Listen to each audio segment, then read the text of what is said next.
infrainguinal AV fistula.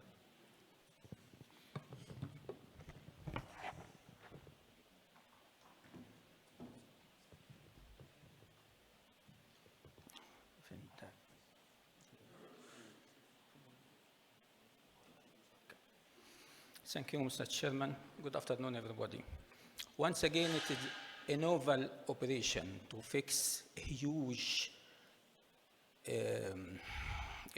aneurysm, false aneurysm in the common femoral artery with complete cut of the artery and fistula with the common femoral vein.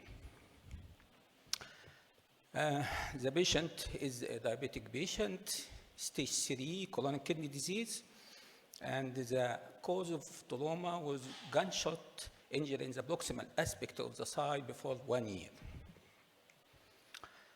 This is the MRV coming with the patient in another hospital, and this was the picture in our hospital.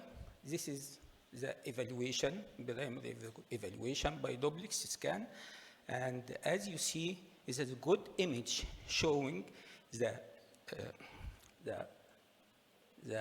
SFA is completely cut here, and this is the aneurysm, and this is the vein, and there is fistula between the artery and the vein.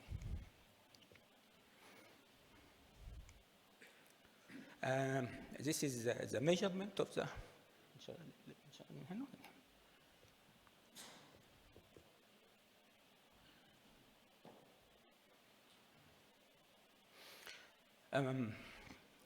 Usually, as you see, frequently the wire going to the deep femoral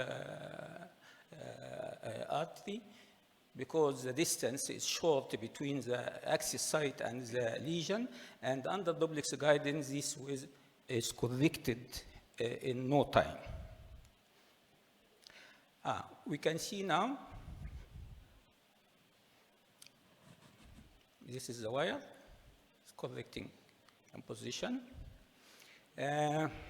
After this, we insert the sheath over the wire, and you see we are inside the aneurysm now.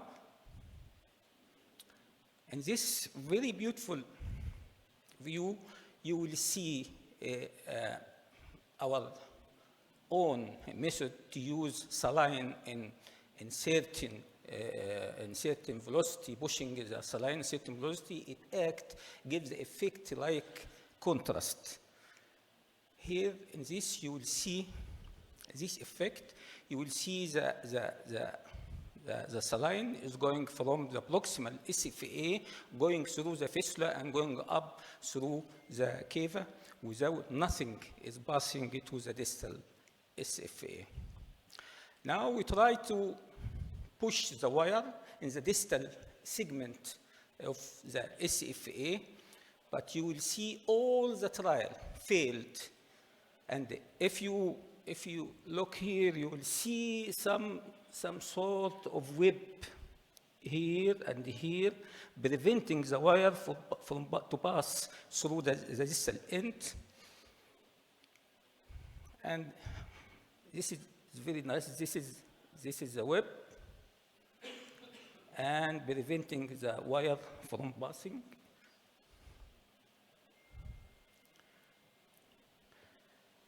Finally, we decided to insert a wire from the popliteal root. And by the way, this is the vein, and you will see the valve in the vein beside the SFA.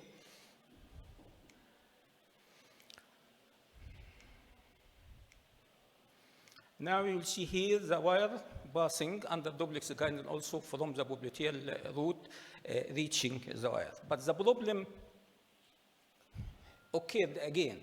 We failed to pass the wire from the distal to the proximal segment. As you see the wire inside, this is the distal segment, and the wire stopped here. We tried many times, as you see, to pass the wire, but failed. But there is a web another in the proximal area, preventing the wire from going from distal to proximal. And we decided just to balloon the proximal part, just to pass the wire out through the proximal inlet. But after balloon, you see the ballooning of the proximal segment. But after ballooning even, we failed again to pass the wire. So we put a snare from the proximal axis, the femoral axis, trying just to snare, to pull the wire to the proximal segment. After many trials, we succeeded, as you see, to pull the wire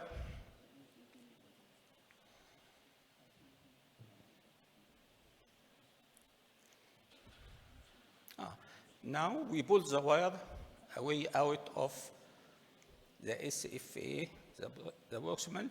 This is this picture shows the wire inside the aneurysm passing through from the distal to the proximal axis. And now you can see this is a nerve out from the proximal, the SFA axis. And now we got finally a wire passing from proximal to distal, from SFA to popliteal. And the job after that was easy, just to insert the stent. And this is the stent inserting.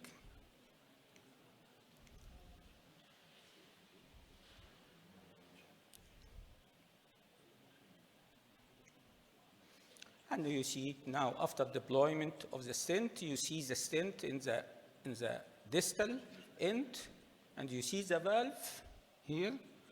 Denoting this is the distal end, this is the vein, this is the distal end, and the stent is deployed. You see now the color flow through the stent. And high power field.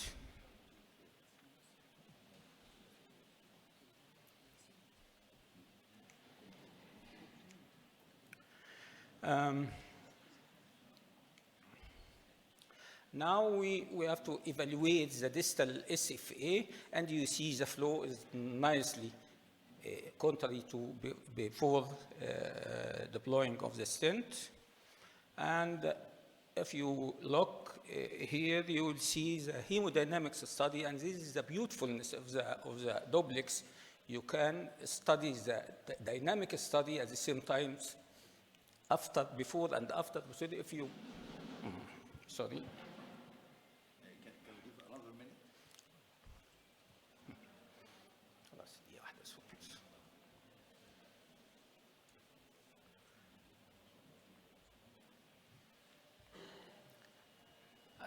You will see here that the peak systolic velocity nearly close to normal. And the last job is just to evaluate the distal infragenicular vessel. We'll see here. This is anterior tibial, the triple fork acting with nice flow. And a few words to be taken home. Duplex guided covered stent insertion for arteriovenous fistula is feasible, safe, and effective. And it is also cost effective, as the whole procedure was accomplished in the vascular lab with free access to the OR. Thank you very much. Thank you, Professor Allam, for this nice presentation. Our next speaker would be Professor Said Ali from Ireland, who will be talking about open repair for full aortoiliac system reconstruction in aneurysm patient and the risk of pelvic ischemia.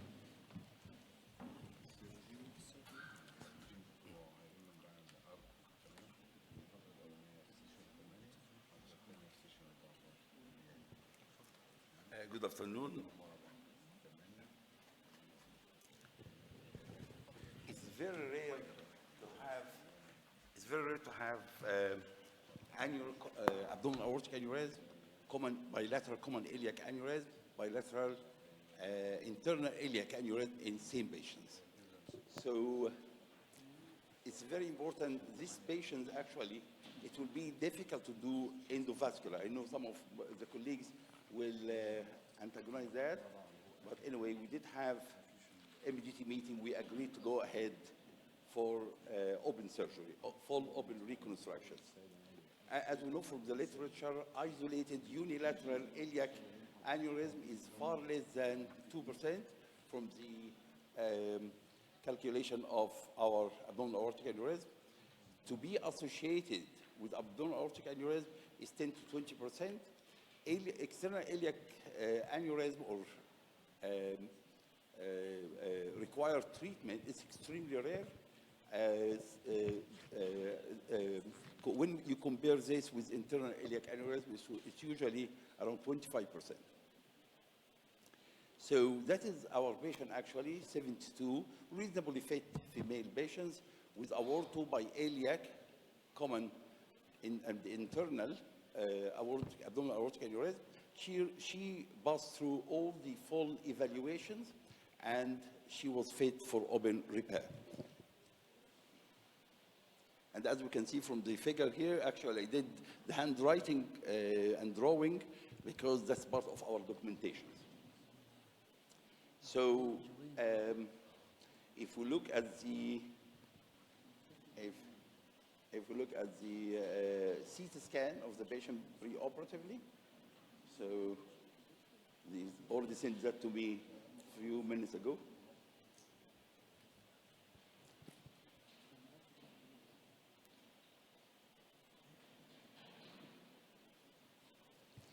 The biggest problem with this type of patient, usually they are potentially going to develop pelvic ischemia.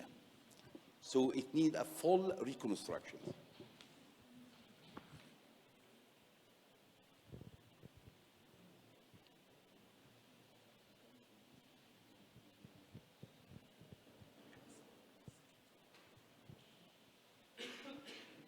So for these patients, we usually book ICU bed.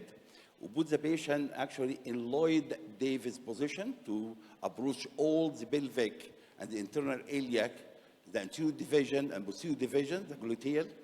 And also I put a bean bag just to lift the left side of the trunk. And I go full retroperitoneal approach.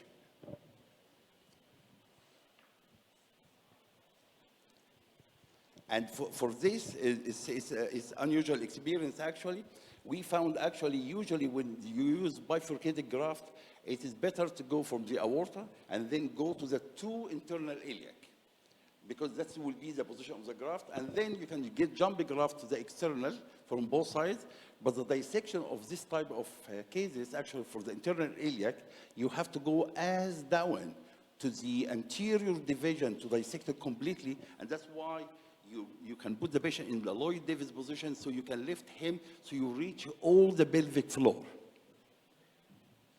And as you can see here, so you reconstruct all the internal iliac and the jumping graft to the external iliac.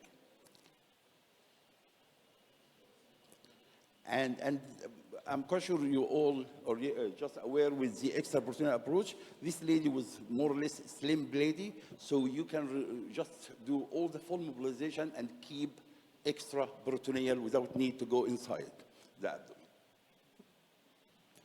And that is another video. Actually, I just received it a few minutes ago. In this video, you can see the full reconstruction with the jumping graft. Okay. That's done post-operative. So